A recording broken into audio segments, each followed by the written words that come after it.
Sorry, are we doing it on go? I'm going to do that joke every single time.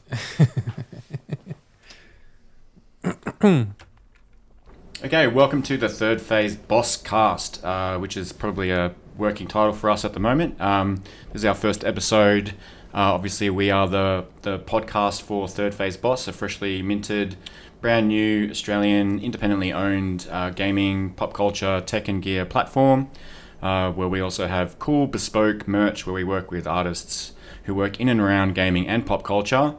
But right now, we're just here to talk about games and dumb stuff and each other and whatever else ends up rolling off the tongue. I think we should definitely start talking about Kosta first. Yeah. So we should just do a bit of an introduction. Obviously, we've got Kosta Andreadis, who probably eventually will need no introduction. And then and then our bearded fellow other person, Cam Shea. How is this even possible? Yeah. Three couldn't- white dudes I got and only tongue. one I got beard. tongue. I mean, you've What- done what are so the well odds? up until that point. Well, like I've got a gaff in the first one for sure. Yeah, for sure. Do you want us to introduce ourselves or anything like that? Yeah, go for it. Yeah. You have the glass. You That's almost the 10 gavel. seconds to explain Cheers. who you are and all your life's accomplishments.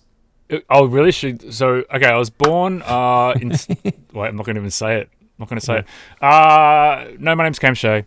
I've been in around the games industry for 25 years, and these two dudes are two of my favorite people in the world. So that's what I'm here for, to hang out with these guys. Kosta, over to you. Yeah, Kosta Andreadis. Been basically the same amount of time writing about games. Started on the N64. Here we are now. And let's get into it. And I'm Stephen Farrelly. Equal amounts of time, basically in games and alongside these guys. In fact, we're probably just a 3-horse race at the moment between us, aren't we? Really? For what, our size of our dinglings? Yeah, why not? The 3 horsemen of the game apocalypse. All right. Now we're exercising brevity for first timers.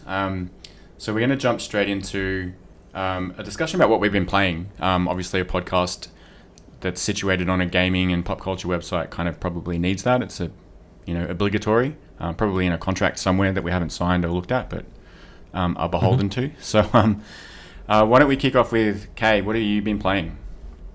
Oh, well, finally finished the Diablo expansion campaign, and then now really into the end game. Yep. Basically the past week, because with traveling and other stuff like that, I couldn't quite play it on the review server that they set up. So then I only really got to it in the past week or so. It's really good. Like, they've added so much and they've changed quite a bit that it's essentially a Diablo 3 sequel now, but Yep. they've changed it. So like I was playing yesterday, and there's like so many, in the end game, so many activities. There's the pit, which are just like rift runs, so you can do those to upgrade kind of like the legendary gem thing. So you can do that, but then you can do these other nightmare dungeons to get these other materials. But then in the new location, there's a new event called the Undercity, which is like a time trial dungeon where it's like you got to collect, the reward things to fill up your reward meter to get the best rewards at the end. But it's like the countdown clock. You've only got like 70 seconds. But then there's all these like mini bosses that give you bonus time scattered around. So you gotta boost your time and then go to these, collect your reward stuff, like kill the enemies there, and then progress your way through 3 levels and then do a boss, which is a lot of fun. And that's like another activity, and that gives you certain other rewards. And then they got a horde mode as well, which is lots of fun. And then they got the boss rush. And so I was playing yesterday and I was like, Some I of this want to stuff do is this, sounding this, and this. D3 arcadey to me. Yeah. But like, instead of just having like the one thing to do over and over, which is just like greater rifts and then farming normal rifts to get your greater rift keys, this has like 5 different bespoke thingos that you can do. And you basically, the good thing is that there's multiple things you need to do to get the different things.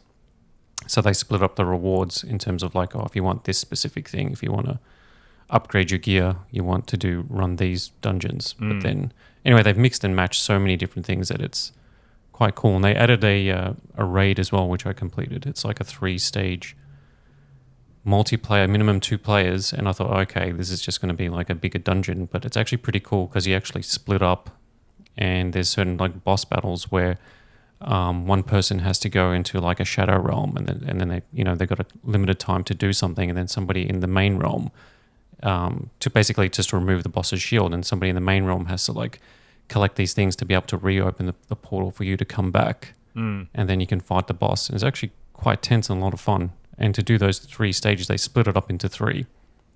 Took like close to about an hour or so. Like I think about 20 minutes each.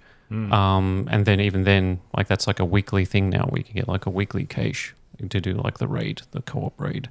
There's just tons of stuff in there now that it's almost not overwhelming, but it's like there's no need to. I don't think there's any need to add anything more. Now you just need to refine what you've got. Right. Does any of that additional stuff dilute the base kind of product, do you think? It's basically a tale of 2 games, really. Like if you play the campaign, the new expansion campaign is actually pretty good. The new locations and the new areas just all look really great. The story kind of just cliffhangers at the end, so it's not really any sort of resolution as like an expansion. It's like, even though it's as lengthy as an expansion should be, it's kind of a we're going to do more than one expansion sort of thing, as opposed to like previous Diablo games or even previous like Warcraft 2 and 3, where it's just like one expansion to complete the story, like StarCraft, Brood War completes that story. Whereas this one is just kind of like setting it up for the next one. So, yep. If I'm coming back to it now, like how's the new class, first of all? And second of all, which class do you think is feeling the best to play right now? Because I haven't played it for ages, but I've got a code for the DLC, so I'm gonna play it again pretty soon. Yeah, the Spiritborn class is a lot of fun. Yeah, it seems to be probably one of the most fun classes in the game. I haven't tried any of the new classes in the new season, but I've played them all. But the Spiritborn is cool because it leans into all of how the mechanics work in terms of like items and bonuses and things like that, and the play styles. And it tries to lean into having the different spirit animals to be like the different play styles. And it's not just you choose one or the other. It's not like you would go full gorilla to be tanky and do like big attacks. You wouldn't go full jaguar to be like super speedy, or eagle with lightning, or the centipede poison. Like you mix and match, which is actually really good, because you start to see that, well, if Diablo is a game about synergy, or action RPGs in general, it's like, how does this one ability affect this? If that changes that ability, how's that change going to affect that? What's the flow-on effect here? Oh, now this thing, which was kind of does nothing on its own, is now super powerful because of this other thing. And that's kind of like how the interplay between the different spirits kind of work. And it's actually a cool class. It's fun, it's fast, and it's pretty powerful. There is a debate now that it's way too powerful, and that there's the conspiracy that Blizzard just made this super cool, powerful character, and you have to pay to play it. Yep. But every expansion is going to have a new class. So and I think I would just jump in with Spiritborn and just jump in straight into the season, because probably the best change that they made to the game is that even if you jump into the campaign, you can jump into the main campaign, or just jump straight to the Vessel of Hatred campaign, which is like obviously takes place after the main story. That happens, you can do that with a seasonal character while you're on the seasonal realm with all the seasonal activities and stuff. So you can just go off and do your campaign quests, and then go speak to like the seasonal quest line and see all that stuff, and upgrade their reputation, and then go into the Hell Tides and get all those bonuses, and do your season journey whilst you're doing the campaign, without having to, because previously it was like, if you want to do the campaign, you play on a campaign, Eternal Realm, and then migrate your character across or whatever. And now it's just, you can jump straight in and do the campaign, or go do dungeons with somebody else, or then go straight finish the campaign, or whatever it is, which is a really good change, because I wouldn't want to like restart a whole new character just to do the season, or have it be split like that. Yeah, but it's really cool. I think it's the best version of the game to date in terms of fun. I was a bit worried about like the open world stuff being diluted quite a bit, but the way that they've mixed it up is that a lot of these activities are spread out. And the new difficulty system actually is really good because you can set the challenge now. Before it was just the world tiers and enemy levels scaled to you, and then if you wanted to have a challenge, you had to do, like high level nightmare dungeons, create the tokens for them, and then the enemies will be like level 200 and you're level like 100, whatever the case is. They've gotten rid of that. Now it's just like Torment 1, 2, 3, and 4, and they scale dramatically. So if your Torment 1 is like really, if you get into that and you're like, oh, this is pretty comfortable, it's challenging. If you jump it up to Torment 2, you get a massive debuff to your armor or your resistances, as well as the enemies being more powerful. So you would just find yourself being squishier. And then you jump to Torment 3, it's another debuff to everything. And then Torment 4, another debuff. And the only reason to jump up is just increased drop rates, but not like dramatically, but also more of a challenge. So if you're on Torment 1, you have access to all the items and all the drops. There's nothing locked in terms of content. So if you can get, like my Spiritborn build absolutely melts Torment 2 now. Like I don't know what I did to it yesterday, but changed a few things around and it was just like, oh my God, like things just like getting deleted. Right. Nice. So it's pretty cool. I still got to play more, but I've now played enough to be able to at least get a really good picture of what the expansion is bring to it, and be confident in saying that it's the best version of the game. Thank you for the recommendation, Kay. I will be hopping in soon. It's a bit intimidating, to be fair, but it's also like pretty inviting. But it's one of those games where I worry that it's a full-time job to play.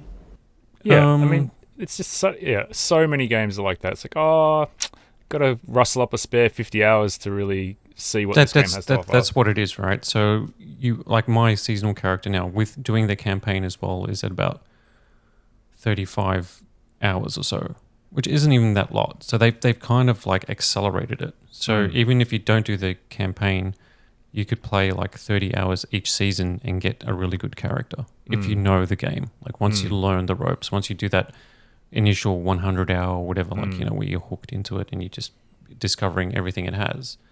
I think they've designed it in a way that's actually good in that it's not super grindy. Like it is if you want to do like the highest level pick clearing, but there's no incentive to really do that. You just play it to a point once you felt like you're comfortable with the build. And that, like for every season, that could be like a maximum of 30 hours, like every 3 months. Yep. And which is good because then it doesn't mean that's like, oh, it's not World of Warcraft or something where you have to like put in so much time all the time. So Steve, should we talk a little bit about Kill Knight? Yeah, I think we absolutely have to, really. One, because it's an Australian-made game. Two, it's super affordable. So if you don't own it, then, I don't know, buy it. I was going to say something stupid, but no. And I think, you and I have been playing it pre-release and then like on release and then obviously still playing it now. You like offload your thoughts initially and then we'll just let's just tell people quickly what it is. It's a twin stick style kind of arena combat game, kind of inspired by like old school arcade games, high score chasing games like Smash TV. Yep. And also stuff like Assault Android Cactus, where the arena kind of reconfigures around you. So rather than going from point A to B to C, you're just always in the same space, but the actual layout of it is changing, and enemies are coming up and over the sides and into the arena. But what is so cool about it? Obviously, there's aesthetically, it's really interesting, and the soundtrack is really, really good. But the gameplay mechanics are just super layered, and it's a deliberately extremely challenging game. Takes a while to get into, and I think the skill ceiling essentially just goes forever. And it's not the sort of game that I generally play or like. I don't really like games where I have to bang my head against a brick wall and eventually punch through the wall with my own head. Yeah, the skill. But this is like fun from the get-go, and I don't really care that I'm not that good at it, because each time I play it, I can feel that I'm getting better. I'm learning more about how, each kind of level or layer, as they're called, which is, how the game's broken up into 5 different kind of sequences, essentially. I can feel that I'm improving, even if I still ultimately get destroyed. But yeah, what's really interesting about it is that you got twin stick shooter mechanics, you've got a heavy weapon, and you've got a sword, and you basically need to use all 3 of them, because to have heavy weapon ammo, you need to attack with the sword, because that replenishes it. To build up like your wrath burst, you need to be attacking with basically killing enemies and then hoovering up like the red gems that they drop. But even those is a kind of it's kind of a risk reward thing, because running over those, just walking over them, increases your kill power. So essentially, like you're trying to raise your kill power at the same time as also building up a separate meter. And the Wrath Burst is, oh my god, this is just too much. The Wrath Burst is the only way to actually replenish your health. And so you got to kind of monitor your kill power versus your health. And it's just complete chaos. There's stuff everywhere. You've got to dash. You're invulnerable when you dash, so you're kind of trying to weave that in to reposition yourself and do some crowd control, and just because essentially you have just an absolute swarm of enemies coming at you at all times. So it is like bullet hell. Like it's a little bit bullet hell. It's got a little bit of that, yeah, for sure. But there's multiple difficulty levels, and essentially, like there's no procedural element of this game. Like each level has the same sets of enemies in essentially the same order. Like you can kind of like kill a specific enemy to trigger the next wave before you kill other ones. So sometimes it will feel a little bit different, but basically you can learn the order in which things come out and get your head around how you have to attack them. But as you go up through the difficulty levels, the enemies don't get harder to kill, they just come at you faster, essentially. And as you go up through the difficulty levels, you get a bigger score multiplier. And because this is a high score chasing game, you're ultimately trying to go through in a seamless run and keep your kill counter up, because that is a score multiplier in itself.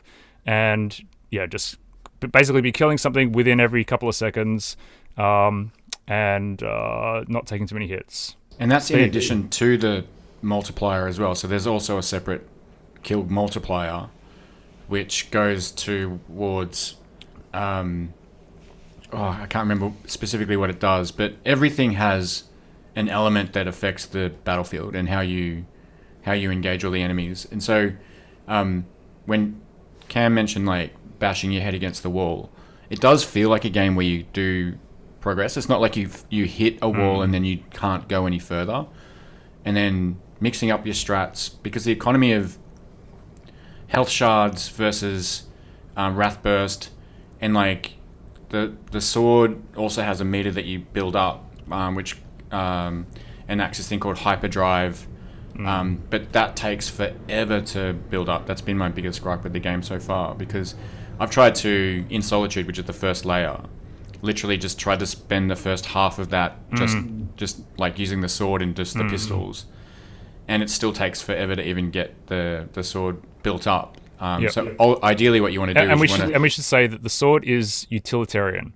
The sword is not meant to be powerful. It's meant to be how you reload your heavy ammo. So choosing to use the sword is choosing to use your weakest option. And so you've got to know which enemies you can one-shot with the sword.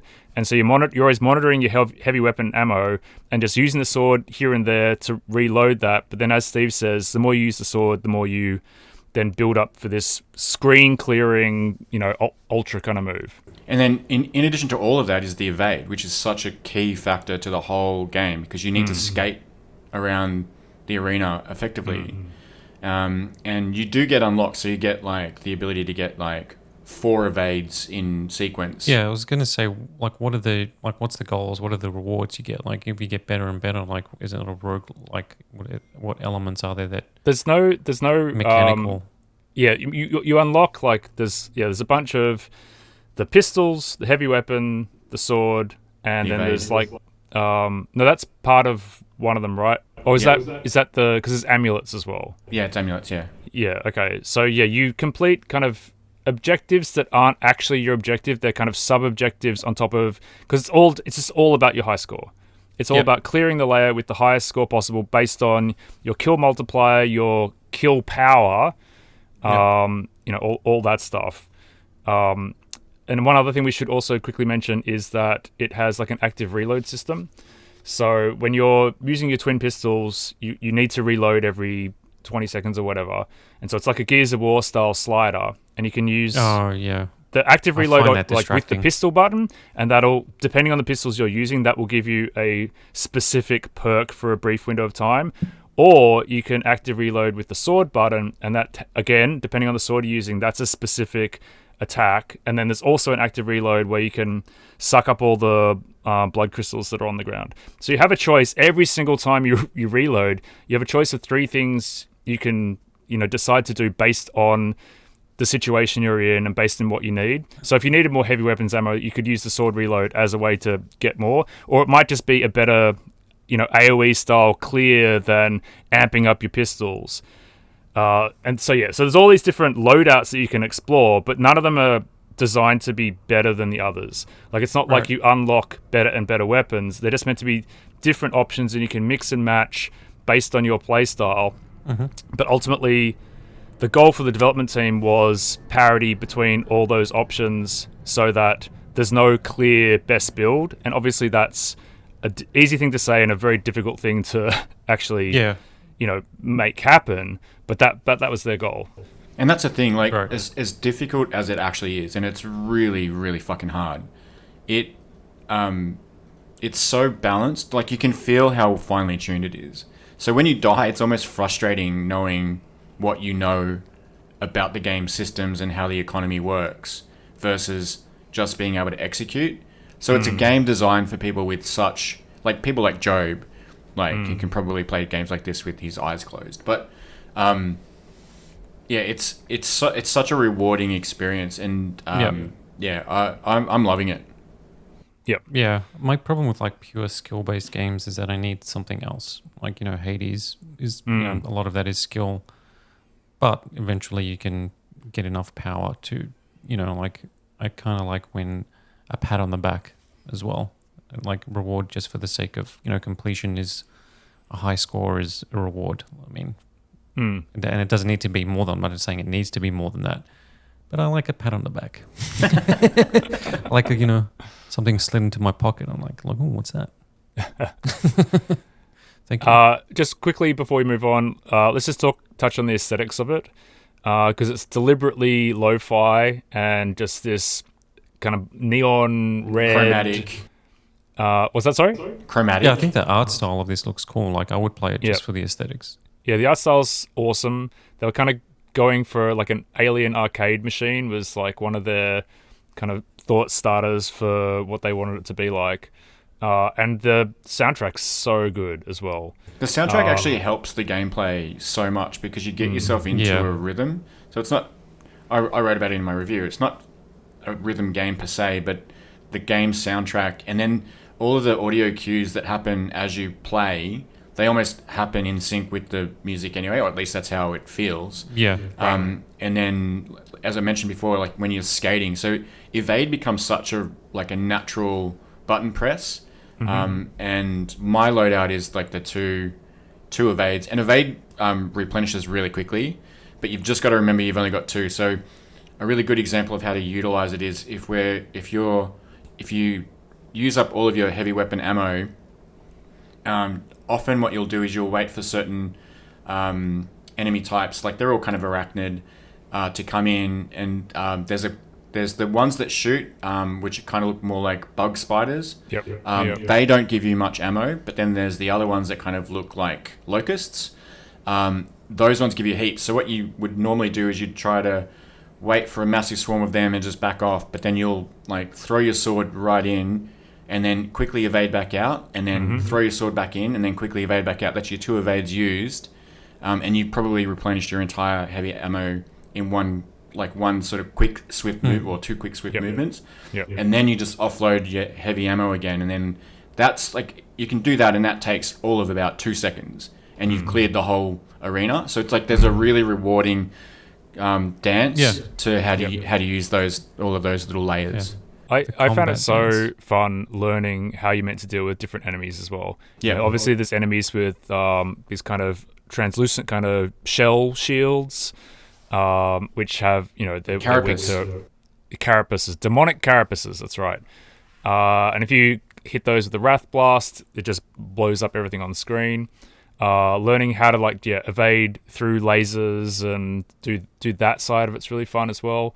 I mean, there's just so many nuances to pick up on with the different enemy types and different arena kind of configurations. Yeah, and we should probably just remind everyone, this game is like less than $25 Australian. And it's like hours and hours and hours of fun. And it's a pick up and play for 20 minutes if you just want to do something completely different. Yep. Yeah, I mean, that's the thing though. Like, I guess we're all gravitating towards like pick up and play 20-minute games. So like, you know, if I fire up Diablo, I can do a couple of pit runs, or Deep Rock Galactic Survivor. You know, you do like a 15-minute run. I mean, I love hopping into Slay the Spire for 20 minutes and then still be playing 3 hours later. Yeah, that's the thing though. Like, I think it's like I think the best analogy is like, you know, it's not necessarily that it's a short attention span thing in like modern life or whatever it is, but I think it's like a commitment thing. Like, you know, you would watch an episode of you know, The Simpsons or whatever sitcom that's like 20 minutes, 30 minutes, like Curb Your Enthusiasm. It's like, I'll put that on. I'm not going to watch a 2.5 hour movie. There's like, you know, I don't want to watch that. It goes for like, how long does it go for? Like, nah, it's too much. But then like if you sit down, you watch one Curb, then you watch 2, then you watch 3. Or if it's like even like a 40-minute show or a 50-minute drama, you watch 2 or 3 episodes. And but then like you think, okay, well, it's the same length, but like I think we've been conditioned is that like entertainment and like even like gaming and these sort of concise experiences is that like they're just fulfilling in a shorter amount of time, as you know, like, and then like the you know, playing like a long 40-hour story-driven game where it's the totality of the experience is the reward or whatever. Like, you know, it's just these huge long thingos, but then you end up spending way more time in like Slay the Spire or whatever else in these 15-20 minute chunks. And I think it's kind of like ruined me for those bigger, you know, for like putting on a super long movie now is rare. Like jumping into a super long single player narrative game is rare, because it's like, it's not even just the time commitment. It's just that, well, even if I play, I'm not going to get much out of 20 minutes of this. I'm not going to get as much out of an hour of this versus that other experience. I'm going to have to spend 10 hours to get that, you know, what I could not necessarily get more of that, but you know what I mean? Like, you can pay 20 minutes of this and have that rewarding experience, but in, you know, a long movie, you have to watch the whole thing, or the longer game, you have to play 10 hours. And it's just, I've just been conditioned to like, that's it. That's what I like now. It's shorter. That being said, I still have time with games in particular. I still love a big long story haul, and I've been playing a lot of Silent Hill 2, as have a lot of other people. It's the remake, massively popular. Bloober Team, which I'll talk to a little bit more detail. Did you play the original? Sorry? Did you play the original? No, so that's the funny thing. Like, I'm a huge survival horror fan, as you guys know. But when it was out, that was in our kind of Nintendo heyday. So I was such a loyalist and Nintendo file. And you couldn't cross lines, because that was a trick question. I couldn't cross lines. If you said yes. And so when Resi came to GameCube, that was kind of my proper fix of survival horror, which is where the love affair started. And it's only taken until this remake for me to jump into. I've always known of it. I've always known it's meant to be really good.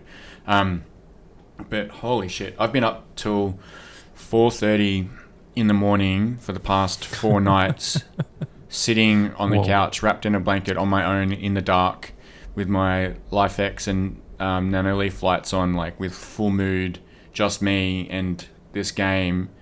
And it's more than a remake. Like, I love the Bloober Team guys. Like, I love the Layers of Fear series. The Medium was kind of underrated, I think. I'm super pumped. I just thought that was so average, the Medium. But I'm super pumped for Chronos. I think that looks like it could be their breakout moment. But we'll talk about that in a little bit. But yeah, Silent Hill 2, man, it's like that's on another level. And I loved the Resi 4 remake. Yeah, that's great. Yeah, I think this is on par with, and in some ways exceeds. But it's not without its problems. There's I mean, the staple survival horror problems, like the main character James Sunderland, like has absolutely no rush to get anywhere, which annoys the shit out of me because he's like that's so like a slow. horror trope. In No, I general, know, but it's like nobody's in a hurry. It's like, and he's also not likable at all. Like at least Leon, I love Leon out of the Resi series. Isaac in Dead Space, I love him. But yeah.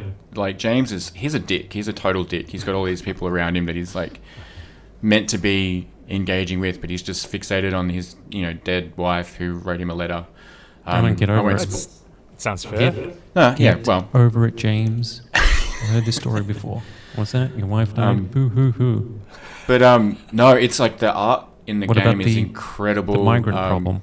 I think it's probably one of the best representations of UE5 from a team like Bloober that it's I don't know, it's when you're using powerful engines to create art that isn't about realism or anything like that. It's like really nightmare fuel stuff. I was going to say, like, the survival horror genre, or just the horror genre for gaming, is probably the one that benefits the most from fidelity and technology, for engine technology, right? Because a lot of it is lighting, a lot of it is that sort of stuff, like the mood, the immersion, shadows, what you see, what you don't see, the detail in the monsters and stuff like that. So, like, as much as, like, I love, like, lo-fi retro gaming and stuff, like, when the Resident Evil 4 remake, I think, is a superior version just because it is faithful to the original, but it's got better visuals. The same with, like, Dead Space. Like, the enhanced visuals actually enhance the experience, I think, for survival horror or horror games in general. So, well, even like, say what when you they want announced, about like, Callisto Protocol, visually the game was just on another plane. It was so good. Yeah. Unfortunately, the game itself wasn't great. But yeah, well, like, Glenn's left I think, now, so we'll see what that team ends up doing over at Crafton. Yeah, as much as like remakes, you can have one opinion or another, like whether it's a waste of, whether you believe it's like a waste of time and resources instead of making something brand new or a sequel. I think for like a horror game or like the Resident Evil remakes have shown that like there's value in it. Like the Resident Evil 2 remake was so faithful to the original, but you put them side by side and you're like, okay, that one's genuinely creepy now because you got dramatically improved visuals and atmosphere. Well, yeah, I mean we've gone from a world where the highly detailed bitmap environments that were fixed because of like what they had to do in terms of like showcasing that fidelity, but doing it with like smoke and mirrors can now be done in an entirely 3D environment with like full camera movement from the player, right? So, I mean, it's awesome actually going back. So I did have a look at some old Silent Hill 2 original video stuff, and yeah, this is like it is its own game. Like if you've played the original, you kind of know what to expect, especially from the story. And it's an light original on PlayStation game. Yeah, this was for the very first PlayStation, Silent Hill 2. So it wasn't like a PS2 game; it was the original PlayStation. I think so. I don't want to go on record. Yeah, because that was like that jump from the original PlayStation to PS2 and PS3 was something that we'll never see again in terms of like visual quality. So like remaking games that's the first true next gen jump, I think. Yeah, I think like that sort of like N64 original PlayStation era. Like if you were to like do faithful remakes of games, like you pick that era because you can just you can totally it's beyond even like night and day. It's not like a case of like Sony recently announced a Horizon Zero Dawn remastered, whatever, which the PC version already looked fantastic. And it's like, look, I we mean, got maybe better. they're going to remaster the gameplay and make it good. Yeah. Yeah. But yeah, man, those first gen It's 3D like, games, I mean, they were so impressive at the time, but they have aged so badly. And there's like reasons beyond just graphics as well. It's performance. It's like how the input, some of it is well, like just clunky. think about when PlayStation first came out. There were no dual analog sticks. It was just it was all tank digital. controls. So yeah. Yeah, that's right. Like that era is like ripe. Like if you had to pick one game from that era, then N64 or PlayStation 1, what would you remake? Ridge Racer. The original Ridge Racer? I don't know. Good choice. They've already remade that, and it was really good. Like the PSP version. Oh, yeah, the PS3 yeah, version. That's that classic. was sweet. I mean, I don't know. My favorite early PlayStation games were Ridge Racer Revolution, Wipeout 2. Oh, I've got one. Yeah. Beetle Adventure Racing. I've been calling out for this for ages. That was That was a amazing on good game. N64. I've actually tried playing it again recently on, obviously on emulation. And it is still pretty cool. Yeah. Like It how was big such the a left tracks field are. game, especially from EA at the time as well. Like who thought of that and who greenlit it? Like, what is this company all of a sudden saying yes to like stuff like this? But yeah, from my memory, because all the courses were really long and had like these really, well, not interactive, but kind of very engaging moments, like with the T-Rex and stuff when you're going through the. It felt like a Jurassic. 3D platformer crossed with like a racing game. Yeah, which is and it had really heaps of cool. like hidden paths and stuff like that. And Yeah, it just, all the shortcuts. yeah, it felt like it was called Beetle Adventure Racing, and I think the adventure part really, Yep. like really lived up to itself, to its name. Get you guys picking cool games, niche things. I'm going to pick a little game called The Legend of Zelda Ocarina of Time. But it has been sort of remade. No, I mean 3DS. like proper like Unreal Engine 5 remake. Right. Yeah, Yeah, the ultimate I don't Nintendo know. fanboy But even then, dream. I don't even know if I'll play it, to be I honest. I just think we're in a post Breath of the Wild world now. No other Zelda is good enough for me anymore. Yeah. All right. Yeah, I got one. Blast Corps. Yeah, that's very Yeah. good. Yeah, it's a good one. Because you Yep. could use modern visuals as well as physics. Yeah, I mean, there's a few games that are definitely. Oh, yeah, there along was those one lines. on PC. On Steam, like I yeah. started playing. Was it called Eve of Destruction or something like that? Instrument of Destruction. Yeah, something like that. Yeah. Yeah, Um, that was just all about just smashing shit up. Yeah, I got that just because people were saying, "Oh, it's just like Blast Corps." Right. It is, and it isn't really. Like Yeah, it's yeah. more of it's a very differently paced sort of game. While we're I on mean, a, just like straight while up. we're on like, a rare trip, I would love to see Rare actually do like a modern version of what was ended up being Star Fox Adventures, but go back to the Dinosaur Planet game that they wanted to do, and or Jet Force Gemini would be pretty cool in the modern or graphics. redo Donkey Kong 64, and instead of 500 bananas to collect in each level, make it 1,000. Oh, amp it up, baby! That Yes, is good call. Unreal Engine I need to 5 collect at more. its So stretched minimum. not PlayStation or Nintendo, but Dreamcast.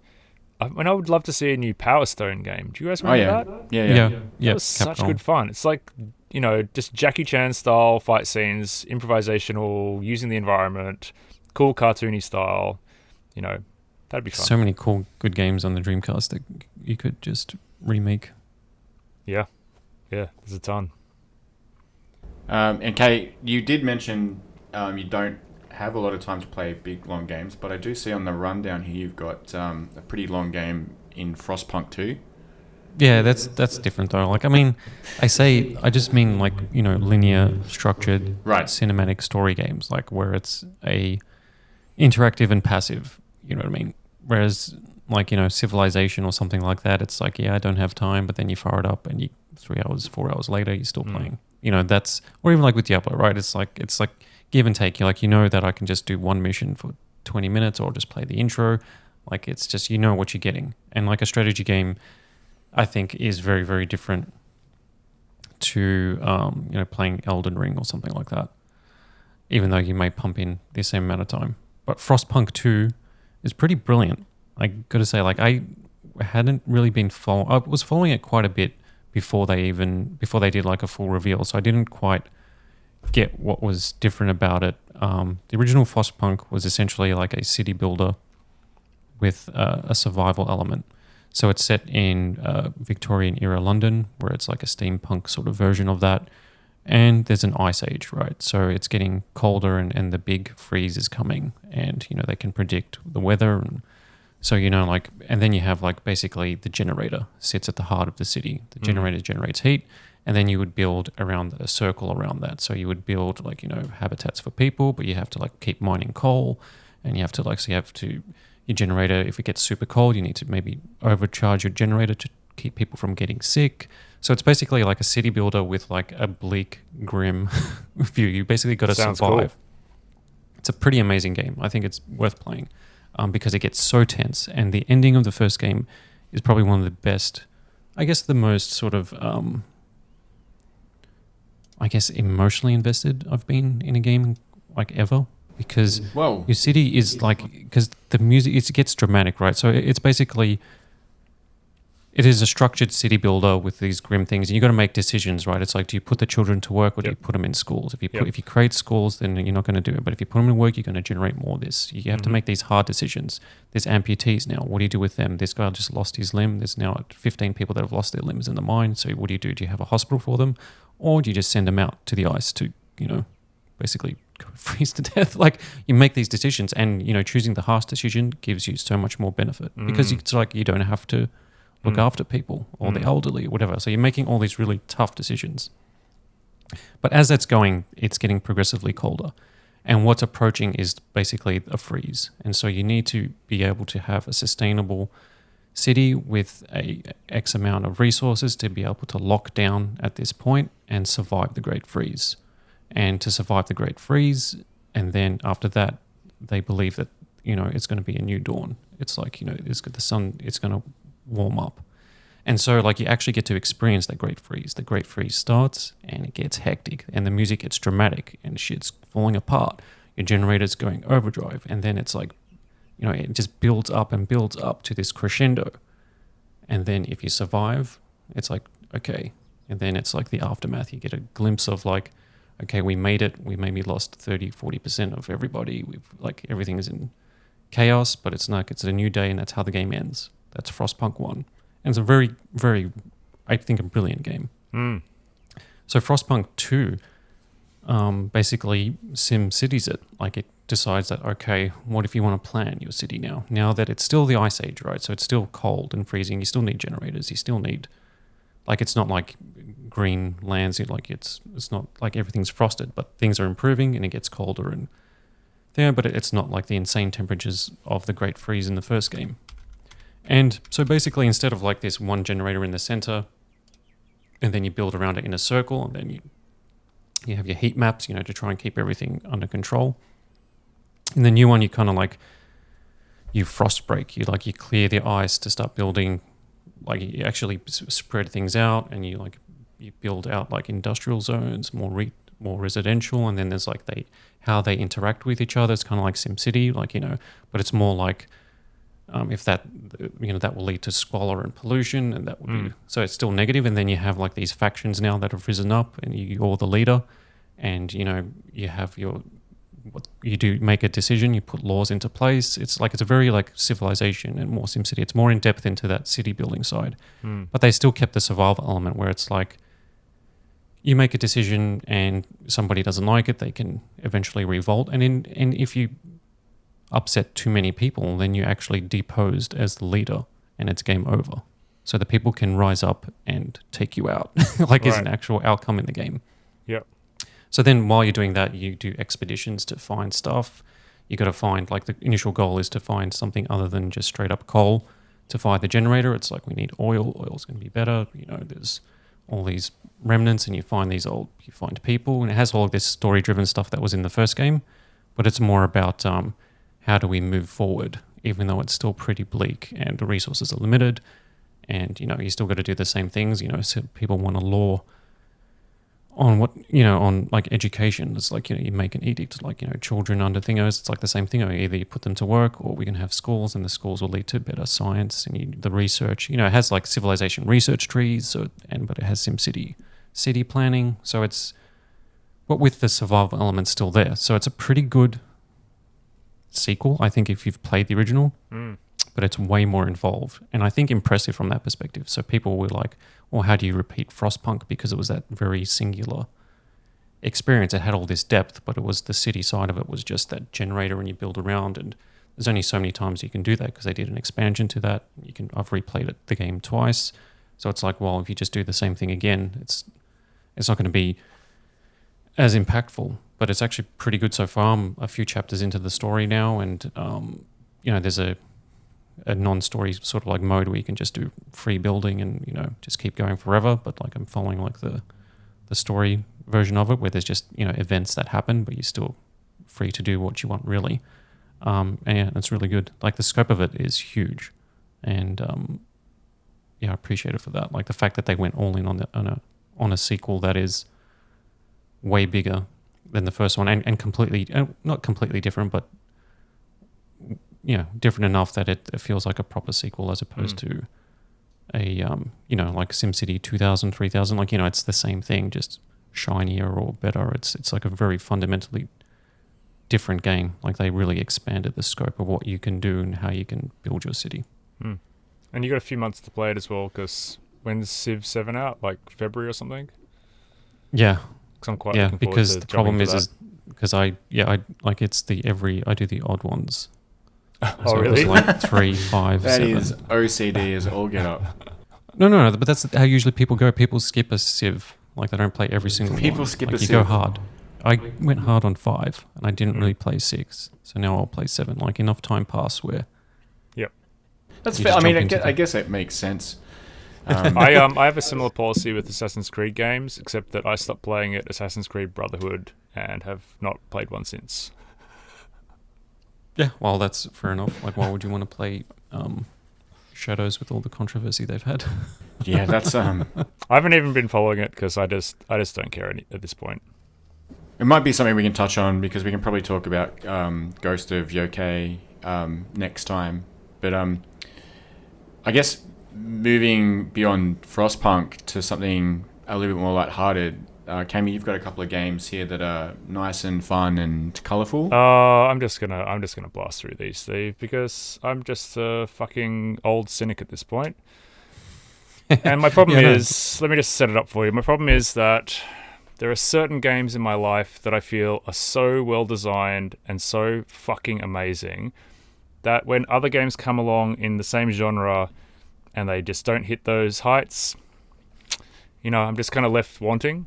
So some of the games I've been playing, Astrobot, Zelda Echoes of Wisdom, and Plucky Squire. We'll park Plucky Squire for a sec. I've been playing that one, so when you get to that? that... I've been playing Plucky Squire, so when you get to that, I'll let you know my thoughts. Okay. So Echoes of Wisdom, excellent idea for a Zelda game. Really like it. Like the last kind of traditional Zelda game I played, I really liked the Link Between Worlds. I thought that was fantastic. I think the last traditional top-down one I played was Link's Awakening, which it just left me cold. I just didn't think it was that good. And so this one I really like that they've brought in much more open-ended puzzle mechanics. I really like what they've tried to do. I love that you're playing as Zelda and not as Link. And there's tons to like about the game. But at the same time, it's a step in the direction of being as expansive as Breath of the Wild, but Breath of the Wild is just so much more freeform. There's so many more systems. There's so many more layers to it. And unfortunately, when it comes to Zelda, I find it really hard to go back to more constrained game designs. And in Breath of the Wild, especially when you're starting out and you look somewhere and you go, okay, I'm going to get there. And you go and you explore. Even if there's no reward, there's still a reward in the landscape. But more often than not, there is actually a reward. There's Koroks, there's treasure chests, there's encampments that you didn't know about. There's stuff that will surprise you. Whereas in the 5 or 6 hours I've played of Echoes of Wisdom, it feels like you can climb up on top of the forests and go explore the corners of the map. But more often than not, there's just nothing there. And so it's like, okay, well, why would I do that? And a lot of the tangential puzzles, yes, some of the hidden areas and reasons to explore are to find additional echoes that will give you more in your toolkit for the future, which is obviously valuable.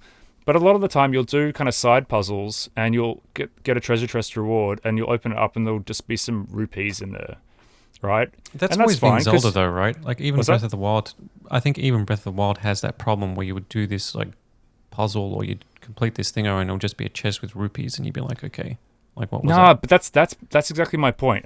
Maybe to some extent, but it's night and day compared to Echoes of Wisdom, because in Breath of the Wild, Echoes of Wisdom does have gear. You know, you can change outfits and get clothes with certain perks and stuff.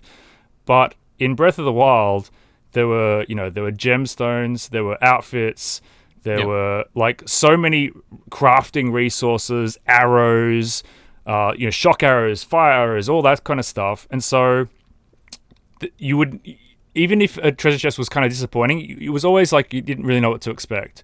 Whereas in Echoes of Wisdom, it's so much more limited in terms of how those systems, how many of those systems there are. That you get rupees and you can spend the rupees to upgrade stuff and get better gear or whatever. But Breath of the Wild, it just felt like, if you find a random treasure chest and find like a new sweet bit of gear and you're trying to complete that outfit and it's got a perk that's going to be useful to you, to me it just felt like you are rewarded for exploring a lot more. Is my point. Is there an equitable element then that the game was built around the open-ended puzzle system that they created, similarly to Tears of the Kingdom, which had its build mechanics based on like what you could put together to create all these different types of vehicles or contraptions, but the difference being in Tears of the Kingdom, you could play the entire game almost exclusively without building anything really, apart from stuff that was like required to get across like a chasm or whatever. Whereas it sounds like in Echoes, you kind of have to use the open-ended puzzle system in order to progress or get anything out of the game. It's absolutely core to engaging with every aspect of the game design. But that is a good thing. It is That's pretty what you fun. like about it? Yeah. What's that, sorry? Is that like what you like about it more? Like as in the creative side of it versus the rigid old school? I do like it. I just feel that it doesn't reach the levels of freeform creativity or satisfaction that I ultimately want. But this is entirely on me. It's a very well designed game. It's very good. It's just that it's old school in its overall presentation and systematic kind of mechanics and structure. And I find it kind of difficult to step back to that. I mean, think about. So this has got some systems on top of each other in terms of how you can use enemy AI to help you in certain situations. All the echoes do give you some lateral opportunities for sure. But Breath of the Wild had the weather system and it had magnetism. It had all sorts of like other things on top of it that just the more kind of systems you can elegantly stack on top of each other, just the more emergent complexity there's going to be. So this just feels more pared back, which is obviously what they've intended, and it's successful in doing that. But it's just I play it and go, this is good, but it's not necessarily compelling me to continue playing. Would you say that this is? I mean, it's always everything's a personal opinion and it's subjective, but like, I guess to put into context, then, do you think like older, classic games, like if you go back A Link to the Past on the Super Nintendo, people still hold it in high regard.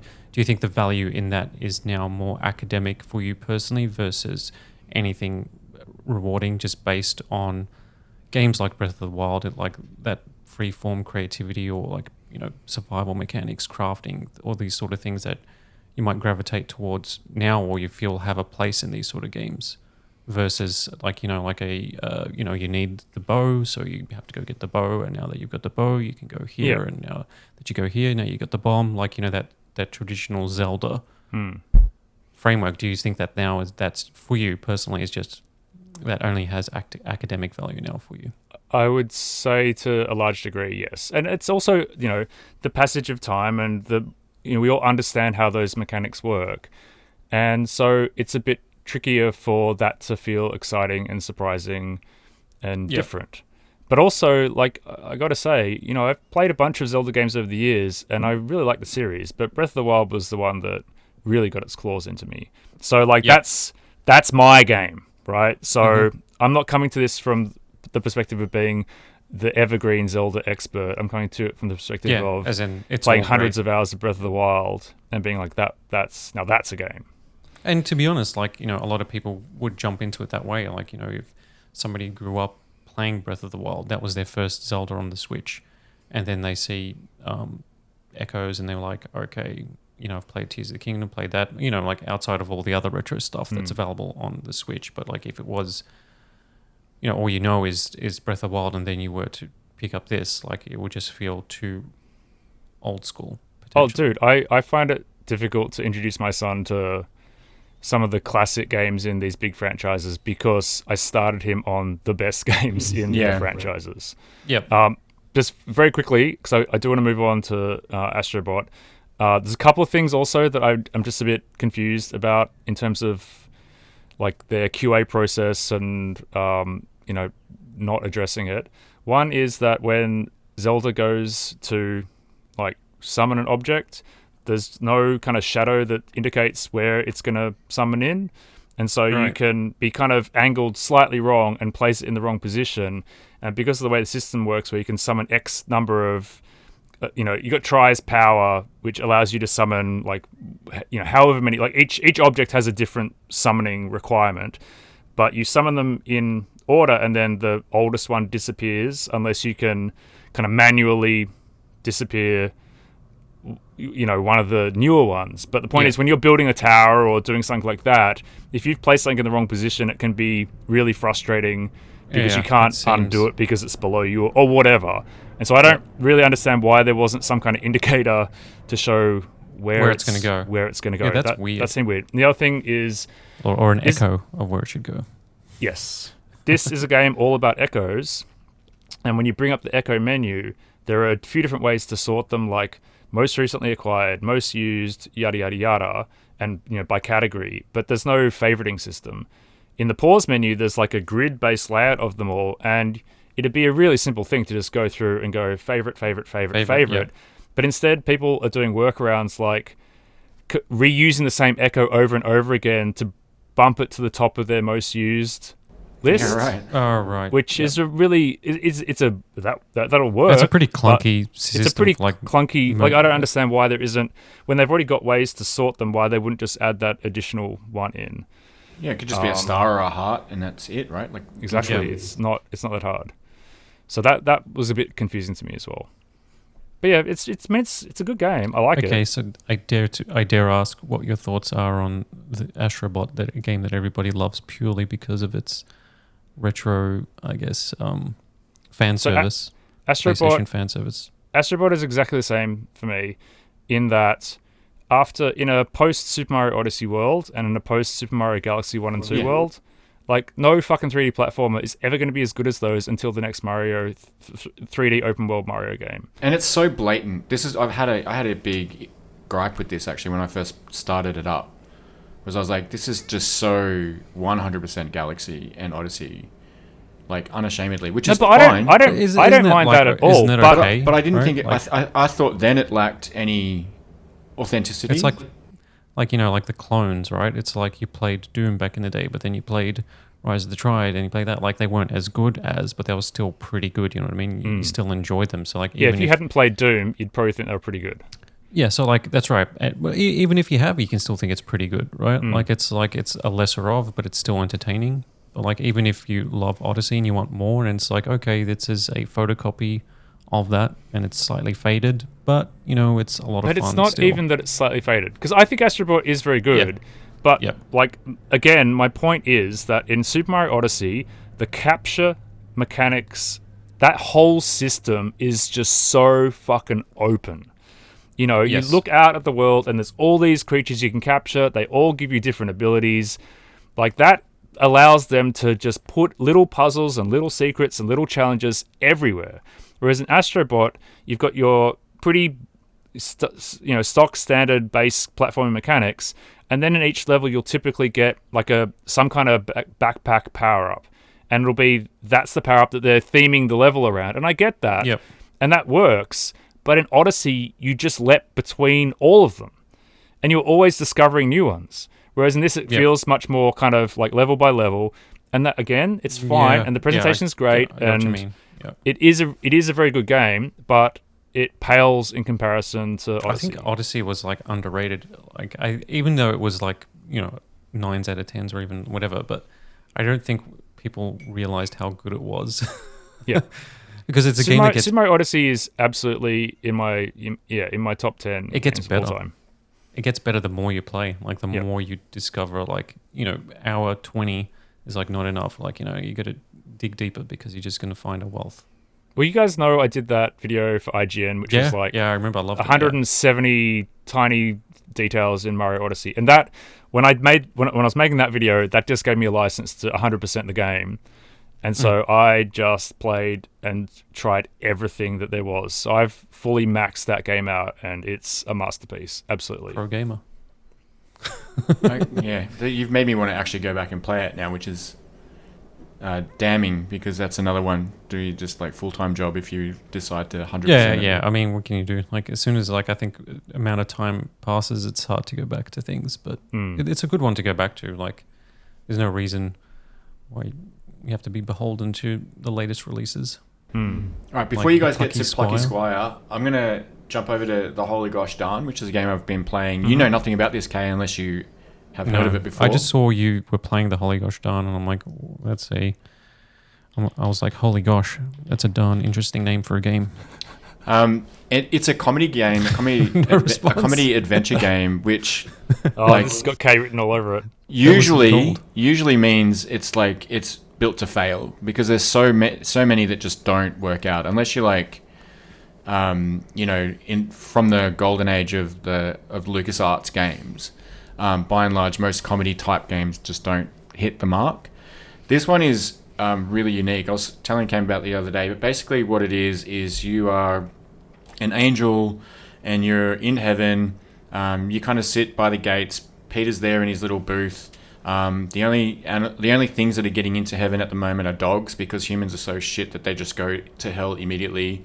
So it's like the first joke is pretty funny, bit cute. What happens is a bunch of phantoms have made their way to heaven, and when phantoms get to heaven, heaven's going to blow up, and everyone in heaven, despite the fact that they're immortal or whatever, will die and will just end. There will be nobody left at all. So what happens is you, as Cassius of Salil or something, I can't remember, some Bible person, you're tasked with stopping these phantoms from coming into heaven. You get a 6-hour block, and Azrael, aka Death, who's written like he's like selling crack in a back alley, gives you this stopwatch that you hang around your neck like Flavor Flav. And the stopwatch allows you to rewind time. So you wake up at 12 o'clock that morning of the Phantom invasion, 12 p.m. So you've slept in, which is already pretty funny because she's pretty useless. And then you've got 6 hours. So until 6 p.m. that day is when the Phantoms are going to come in. So then you've got to go and get this one artifact, this one relic called the Holy Gosh Darn, and put it at the front, right in front of Peter's little booth. So, and it's like this kind of thing that will stop any invasion happening, and it's the only thing that can happen. So what you need to do is you need to go and get access to the vault. But in order to get access to the vault, you need a key. In order to get the key, you need to talk to Peter, but Peter takes forever to talk. Sounds like an adventure game. Sorry? It sounds like an adventure game if you have to go do this and then do that. Yeah, so what happens is you need to learn all this information about all these different people that give you all these things to allow you to progress. But often it takes them forever to get to the information. So you've got to keep rewinding time because you're just running out of time all the time. But each time you do, you're gaining new bits of information. And this is where the game becomes really, really great. They've lent into trial and error in such a way that it becomes a gameplay mechanic that's actually really, really fun to do, because the game reflects all of your rewinds, all of the information that you've gathered, and the voice acting and the dialogue is like entirely reflective of it. So you might talk to Peter for like in-game an hour, and then the next time when you rewind time that hour and you go back and talk to him, you can tell him to hurry up. Yeah, I know exactly what you're talking about, Peter, blah, blah, blah. And like she gets really kind of frustrated, and like there's all these emotions that come out, and then the characters that you're talking to, they react to that. So if you get too rude, they'll say, well, I'm not going to talk to you anymore, and they'll piss off. So then you've got to come up with ways to get this information without pissing people off, while also like keeping things in check in sort of in how you do time. So it's a little bit Groundhog Day. and a little bit like very adventure driven. And then just a lot of the writing and the world building around their version of heaven, which is like, it's like heaven as a projects in like Philadelphia. There's like spray paint everywhere. There's like trash everywhere. You can travel to like Helheim from heaven because like all of the different realms of all the different gods are interconnected. It was a surprising one that came through my inbox, and I wasn't expecting it to be anything. And it's actually like a really nice breath of fresh air. Sounds I'm just looking at the Steam page, and it actually looks pretty good. It's I'd highly recommend it. My partner's been playing it. She's on like work holiday at the moment, and it's like the only thing she's been playing. She wanted to jump into Alan Wake, and then I said, why don't you do this while Alan Wake updates? And now she hasn't stopped playing it because she just fell in love with it. So cool. Sounds like a Kosta kind of game to me. Oh yeah, for sure. But also as well, like outside of the adventure game and comedy aspect, like if it's a movie, a game, whatever, if it has time travel or a body swap mechanic, I'm there. A body swap mechanic. That's very specific. Doesn't matter what the Metacritic rating is or whatever the Rotten Tomatoes score is. Like if it's time travel or a body swap movie. Yep. My favorite films are either when a group of people go to a police academy, or there's a dead guy, but they have to pretend he's alive. Right. And like take him to nightclubs and stuff. They're my stipulations for films. And films where people have lost their car. Yeah, you got like about 10 movies there, and 7 of them are at police academies. Yeah. And the other 3 are Weekend at Bernie's. Well, yeah, correct. You just named my top 10 films of all time. Well done, Kay. Number 1, Police Academy 6. Number 2. All right, dudes. Citizens on Patrol. Okay, you start this one. I think it's charming. Agreed. And it coasts on that charm. I think it's just okay. So the Plucky Squire is you're a character in a children's book that comes to life, and it breaks the fourth wall. So you go out of the book. So you're no longer a 2D hand drawn piece of art. You're now a 3D character in a 3D world, and that 3D world is a child's bedroom transformed into a fantasy landscape if you were a character. So if you're on a desk, you've got like building blocks and toys and all sorts of a mug, real world objects blending with the fantastical. And so then the game follows a very simple narrative where it's like the bad guy of the evil wizard on this storybook is trying to now, get out into the real world. And, I think that's the plot of, I don't know how many different children's movies, really. Where they do the crossover, or even like Last Action Hero. Oh, yeah. Arnie, right? Where you come out of the movie screen. And in order to do that, right, so just technically speaking, is that it's Unreal Engine, so it's like a full 3D world. And it looks fantastic, like in terms of like the detail and stuff like that. I'm just saying technically. But when you're like in the storybook and it's like a 2D top-down Zelda style, hack and slash, or a side-scrolling platformer, it is still 3D. So it's like fully rendering that as on a 2D plane within a 3D world. So then the 2D and the 3D exists the same. So then when it transitions out, then when the camera moves out and you see a piece of paper from a different angle and you can still move around, or then your character pops out, now it's 3D, that effect is super impressive. And that effect is kind of like a wow. Like it initially grabs your attention. If you see the trailer for the Plucky Squire, you'll be like, oh, that's cool. The only problem is that the best part about it is probably the writing. But then even then, it's a little bit wordy, and then it just keeps going on. It seems like it's more for adults than it is for children in some respect. I'm not too sure who they think the game's this game is for. And then the actual mechanics are very very simple. The platforming is very simple, collecting certain things, or the puzzles are even ridiculously simple. It's clever when you've got a sentence written on the page in the picture book and you take a word out of the sentence and put a different word in, and it changes the scenery based on the new sentence. But that's also not inherently that difficult or interesting. Yeah, it'll say like the door was made of steel, impenetrable steel. And you're like, okay. And then you find a word called cheese, and then you can replace the word steel. That's the word that's highlighted. You take that off, you put cheese on there. This is not an actual example in the thingo, but then the door will transform to cheese, and it's a impenetrable cheese, and then you can just punch through it and go through, right? Like that's the puzzle. But it doesn't really do anything more with it than that, like transforming the world. And I think that comes down to like the clever mechanics, just technical mechanics of the game by a small indie team to be able to transition from 2D to 3D, back to 2D, to different types of books, to have like, like the story, as you go to the next, you go off the page to the next one, like the book, changes the page, and then you see that and it starts drawing that. And it's very aesthetically pleasing. It is, the presentation's cool, but I don't know, after playing for like half an hour, I can't find myself getting distracted with it, even though I find it charming. I think it's just a very, a game that coasts on style and its charm, and has genuine amounts of both. Yep. All the 2D stuff is insanely polished. Yes, but the 3D stuff is kind of like, it's kind of, and then some of the mini game stuff like has like Punch Out mini games, and it's like, but who's that for? That's, you remember Punch Out, so you've got this version of Punch Out that isn't challenging in any way, and you got these one-off mini games that are just throwbacks to a music game or like a rhythm game or whatever, and there's clever things in it and stuff like that, but I just don't think it's a great game.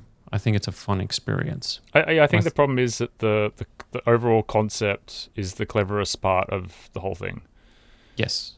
And so it kind of doesn't go anywhere with it. And what I was hoping when I first played the preview code was that it was going to have like some really big twists and become more adult, but it feels as though it's just it's about a child's imagination and wonderment and that kind of stuff, and so it's a bit, but it's surface level. It's pitched a bit young for adults, and I just don't know if kids there's no edge are to going it to either. Engage with it.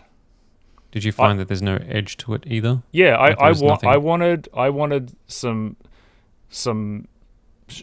interesting, shocking twists to the mechanics, or even to deal the with like story some sort of themes or whatever. Because like children's stuff doesn't need to be like, I think you're right as well as like who's it for, right? Because a lot of the references are fun and clever, some of the wordplay, but it's just really just like, oh yeah, I wouldn't say like twee, like it's like, oh that's kind of cute. Because ultimately, and I haven't finished the game, so who knows if I'm at I think at the very end now. Okay, so what I was going to say is that I like the central idea that the storybook was written in stone.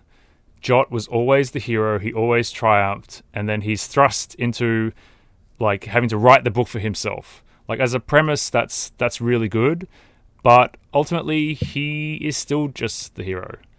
Like it's like he's not really actually forced to reckon with being a character or, I don't know, something a bit beyond that initial premise. Is that fair to say where you're up to, Kay? Yeah, pretty much. And it's the periphery characters that are the most interesting. The ones that he meets along the way. But even, I think it's like a cute, fun game. It's by a small team, but like I don't think it's like a classic, like I think the actual core of it doesn't live up to the presentation and the style, because it is like a really cool, like it is like a great 90-second indie trailer for like, you're like, oh, look at this cool thing, you're like, I want to play that. It's like one of those, it plays well, like as a, you show somebody a clip from this game. Yeah. Whereas something that might be just purely, the visuals are just like Animal Well or something where the visuals are just really lo-fi or whatever, but there's a lot of depth to it and there's a lot going on, or where it's, you know what I mean? Like it doesn't scream like that sort of like indie spirit of having something that's, I guess, not mechanics driven, but like, is doing something and doing that one thing really well, or it's trying to differentiate, whereas this one seems to be the presentation is the driving force for everything else, and everything else is kind of like throwaway, just like the Punch Out minigame in a lot of ways. Yep. Sadly, I agree. I really wanted to love it. I wanted to too. I was actually Yep. hyped for it just based on those trailers, right? It's like it gets you, like the visual style. Hmm. All right, dudes. Well. I reckon that's a pretty good wrap on what we've been playing. Obviously, there's probably more we could talk about, but we probably should move on. Yeah. I mean, obviously, we can talk about time-wise stuff. We've been talking for a little while. Do we, like, if this is like a pure gaming discussion episode, should we just talk about the merch and then just talk about like games or game-related things we're looking forward to and wrap it up? Yeah, I've we're probably already at got like about an hour mark. 15, 20 Yeah. minutes. Oh, okay, maybe? right. Yeah. Yeah, Yeah, I'm so a bit let's do I'm that. a bit tighter for time today than I thought I'd be. All right, sweet. All right, we'll try and wrap it up real quick then. Do you want to? Should we just do the merch drop at the end? Yeah. All right, sweet. Yeah, so that's what we're playing. What's one thing? Oh, I guess what are we looking forward to? Yeah, because we don't need to dive deep into that. Just like gives people a bit of an idea of what we're into. Oh, All right, so I'll just transition now. yeah, no, that's fine. Like we can keep this all in. It's Oh, no okay, big deal. cool. All right, well, well, let's talk about what. I mean, there's been quite a few announcements over the last little bit as we gear towards the end of the year. For mine, the stuff that I'm really excited about that's not out till next year is Subnautica 2. Being a massive fan of both the first and Below Zero.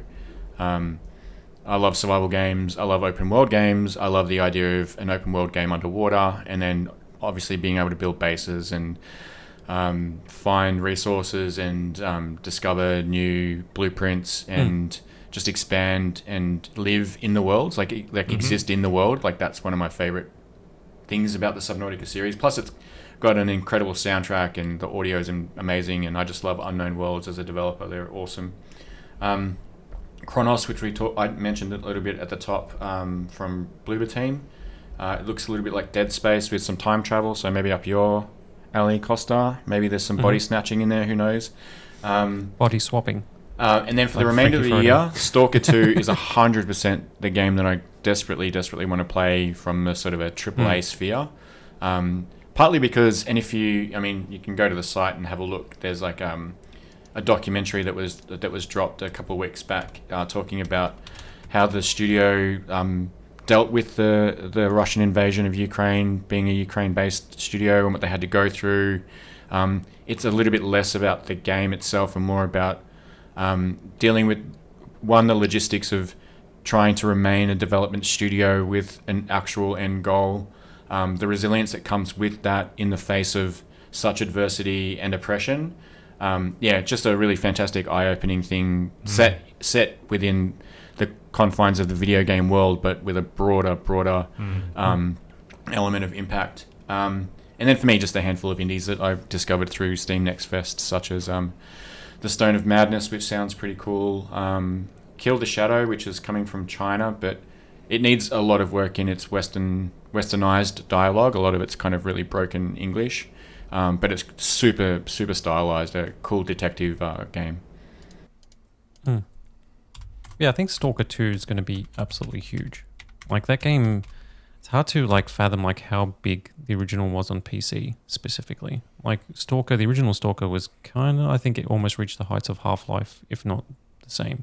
The problem was that it never really got a sequel, like Half-Life 2, so it was kind of like,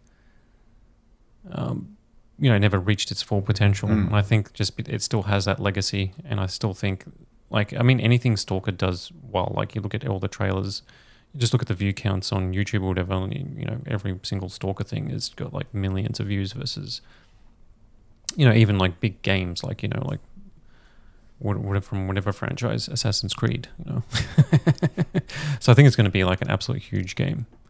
And I'm keen to play it too. I do like that setting for a game, the exclusion zone, especially when you add the supernatural elements to it, because it's so. What's tangible? It's like the equal, yeah, but it's also like that equal mix of like everything is alive, but also it's like it's lush and overgrown and full of sounds and sights, but then at the same time it's a ghost town and it's bleak. So you could have a beautiful sunset with like thingos and that those trees look great, but beneath the surface is that this is heavily irradiated, and there's and it's not designed for humans to thrive and survive. So as a setting for a game, I think it's really, really cool. It's kind of like a different to Fallout in some respects, but it captures some of that beauty and isolation and dread. Which I think can you build your own museum in it? That's the question. Because I've seen your museum in Fallout, and that's it's a lot of nerd hours going into that one. To say the least. We'll task you with putting a link overlay, Kay, if you can. Hey, sorry, go ahead, Kay. Yeah. No, go. No, I was going to change the subject. So if you've got more to say on stuff. Oh, no. I think I was just going to say, I think the survival genre, like with Subnautica, I think it appeals to everyone when you find, I think when it comes to survival games, you find the one that connects with you, and I think a lot of that has to do with setting. So, Steve, you're the underwater setting, and then you get it because the mechanics for a survival game, if they're done well, resource collection, whether or not there's food and drink and stuff like that, but then building your little base and then going on little quests and going on expeditions or exploring just for the sake of exploring, it captures that sort of thing that is easy to fall into. And, whether it's Subnautica, whether it's, Valheim, or whatever different, all the other survival games, when you find one that speaks to you, that becomes your game. I don't think it's possible to play every single one of them because it will just be maddening. But, if you find one that you like, it's... Yeah, my Steam library is full of them because I thought that I loved survival games, but it turns out I just love Subnautica.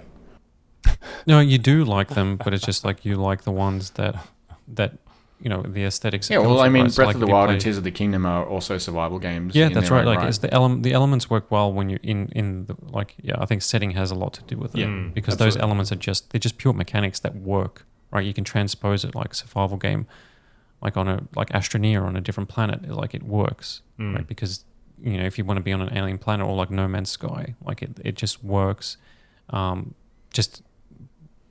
Everything around it has to appeal to you. Yeah. Because the actual core gameplay of the survival genre, like Minecraft, whatever, is just so solid that it's just you could play Minecraft and go I don't like it. It's probably because you don't like the simplistic visuals or the aesthetic or even just or how the progression really, how it feels to play. Whereas then you just do the same thing in Subnautica. You're not doing a lot different in Subnautica in some cases than what you would be doing in Minecraft or anything else. I don't know what the goal of that was, but I think if Subnautica is yours, I don't know. I kind of I think Grounded was mine, the Honey, I Shrunk the Kids vibe. Oh, yeah. Which I think is underrated. It got to the point where I actually, if you thought my Fallout museum, I built a giant mushroom brick castle overlooking the garden, 4 stories with towers and zip lines going everywhere. Of course you did. Intricate system all across the backyard. Completed that game 100%, and it was the Honey, I Shrunk the Kids vibe. That was Honey, I Shrunk the Kosta. Yep, that spoke to me. Initially, that sort of it was being tiny in a backyard. I loved that concept as a kid. And still do. I think it's still a great concept, and that's why but that's the same. It's you go out, you cut down grass, and that's your wood, and then you use the grass as kind of loops. Yeah, it's the same thing. Yeah. Yeah. So I was just gonna really quickly, if you guys don't mind, just circle back to Astrobot, just because there's one thing I forgot to say in that discussion. Yeah. Which is that Astrobot VR, I absolutely adored. Yeah, that's what I heard. That's really good. I thought it was absolutely incredible, and the reason is because they were doing a 3D platformer, but because you with your headset on were an active participant in the world, so you'd have to kind of move your head to kind of see round corners, and there was all these design elements built around that. It felt like a reinvention of the 3D platformer for VR. Yeah. So that's the thing, is that they came out so strong with that game because it did actually feel genuinely fresh, even though it was building on familiar foundations. So that's all I wanted to say, is that it's a bit of a bummer that they weren't able to replicate that, because there's so much. I mean, it's so difficult to make that kind of impact with a more traditional 3D platformer that doesn't have some technological hook or some other new way to engage with the world. Anyway, that's all I wanted to say. Anyone else want to add other bits that they're looking forward to? Yeah, I mean, as much as like say I don't like single player games anymore, I do want to play the Indiana Jones game just because I think it's going to be like an 8-hour mission based, cinematic game that's not going to be too big or too long. Or I think I feel like it's going to be like a throwback. Like I haven't played that style of game in so long. Like just a pure, 8, 10, 12-hour game like that. Back in the day, where a lot of games were probably like that, where it's like cinematic, third person, first person, action adventure, follow the story, do some side things, and then it's over. And like if that turns out to be good, I'm actually pretty excited for that. And the other ones agreed. are like Dragon Age and Avowed. I'm bummed that Avowed got delayed, which is Obsidian's first person RPG in the Pillars universe, and I think the Pillars of Eternity games are great. Especially the story and writing. And so if it's the same writers or that same level of storytelling in Avowed, I think it's going to be great. Well, that's Obsidian's strongest point overall, really, is it's always got great writing. Yeah, that's right. And Dragon Age is, BioWare hasn't been hitting for a while. But like I still think that it's always been a flawed franchise, and all the Dragon Age games are great in their own way, but also extremely flawed in their own way. Like the first one kind of was overly ambitious in terms of the scope, and the storytelling was brilliant, and the choices that you could do, so many binary left or this or that choices you could make that would shape the story. But there was like when you have 10 of those, and then there's so many different variations and combinations of that, as well as like companions and stuff like that. It was just so easy to get lost in that. But then you had these really just disconnected, tiny little, old school 2-branch little levels. There wasn't really much exploration. Like, it just failed on that element. Whereas Dragon Age 2 had this brilliant story again, but then kind of like, and great combat, but it just fell apart in terms of it was just felt too small. Really, it was only like they just reused locations over and over. Then Inquisition just went the other way, where it was like way too big for its own good. Open world, because that was the thing to do back then. So why don't you have a giant... You only have to go from point A to point B, but why not get distracted by 15 different icons that'll take you 3 hours to get through? And so it kind of like fell into that trap. And the new one, I don't know. Like, it looks kind of cool. They've spent ages on it, so if it's good, I haven't played that type of RPG for ages, but like if I had to pick between them, I'd rather play Avowed, I think, because I think the Pillars universe is more fresh in my mind, and I think Pillars 2 was one of the best PC traditional RPGs in a long time. That sort of like top-down Fallout 2 style CRPG, computer RPG game. That's probably one of the best, I think, probably ever. But I just think like creating like that 50-hour top-down RPG with like so much lore and stories, like it was never going to be a smash hit. So like it makes sense that this game Avowed is like a first-person, more real-time combat sort of thing, like a Skyrim. And Cammy? A couple of curveballs from me. I'm looking forward to, well, at least I'm crossing my fingers about Mario and Luigi Brothership, because I actually like that series a lot. I would say that Thousand Year Door is one of my favorite games from this year. So I'm definitely, those kind of games are, in my wheelhouse, but we don't know, we've seen bits and pieces on it, but it remains to be seen, because it's a new developer, or at least it's not, who's it, Alpha Dream or whoever, who are making that series before? I don't know. I don't actually ever play them, the Mario and Luigi games. Oh, okay. They're just kind of offshoots of the Paper Mario style, but with the double team kind of mechanics, and they always do something different with it. And the same kind of irreverent, self-referential, I love it. Like, don't take anything too seriously kind of humor.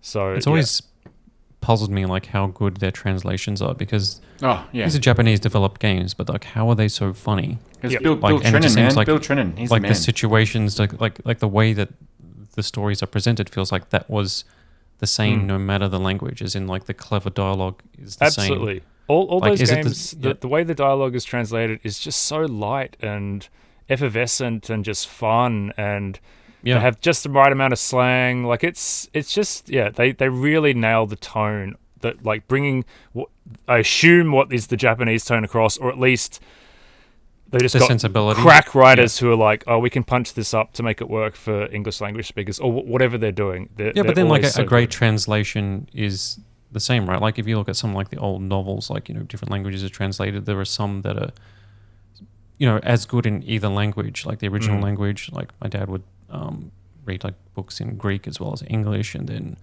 I would read the English version of something, and he would saying like that the English version is really good. Yeah, it's like yeah, but it goes like the Greek version is great too, but it's like great in a different way.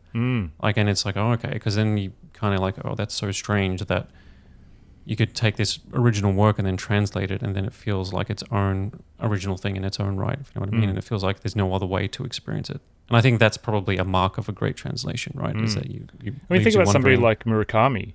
He's Yeah. so successful in English. Yeah. So successful. And so they've got to be doing something right with those translations. Yep. And then the other game that I am kind of just, I think will be fun to play with my kid is the Lego Horizon Adventures game. Is Lego 'cause- is the Horizon franchise like a thing? Like, I don't get Well, it. it is now. It's Feels going like- to be on Switch. It feels like Avatar to me. You know what I mean? Look, But I mean, Lego and, I- and I- robot I dinosaurs agree. make sense. yeah, I mean, I don't really like the Horizon games that much.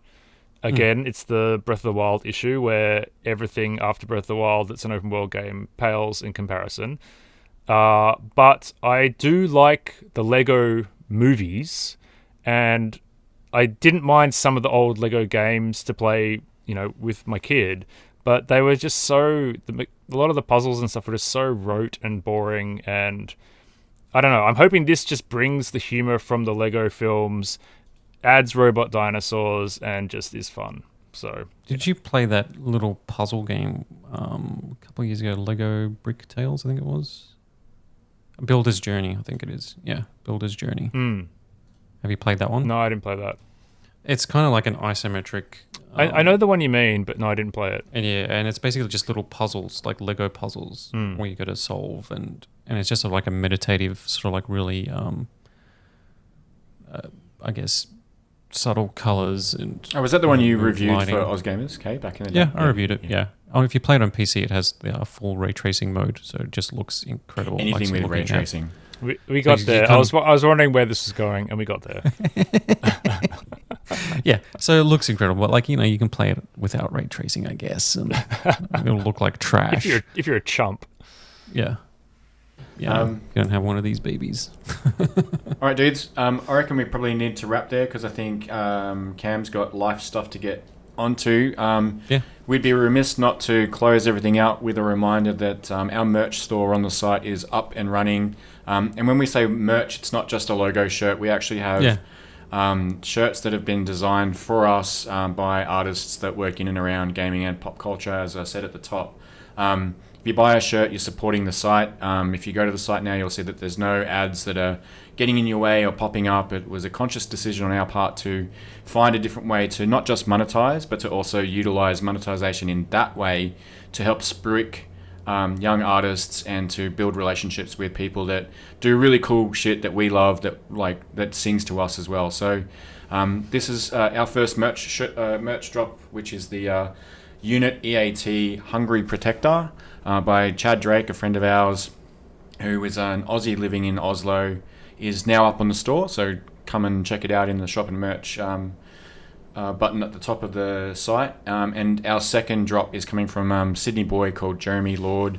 Some of you may or may not have heard of him, but it is to die for. It's one of my favorite designs that we've got coming out, and we'll be revealing that very, very, very soon. So keep checking back, and if you are an artist that works in and around gaming and pop culture. And if you listen to this, reach out to us, info@thirdphaseboss.com, and get in touch because we can definitely have a conversation about that. Nice. Cool. Awesome, guys. Thanks so much for your time, and I'm actually really keen to jump into the next boss cast. So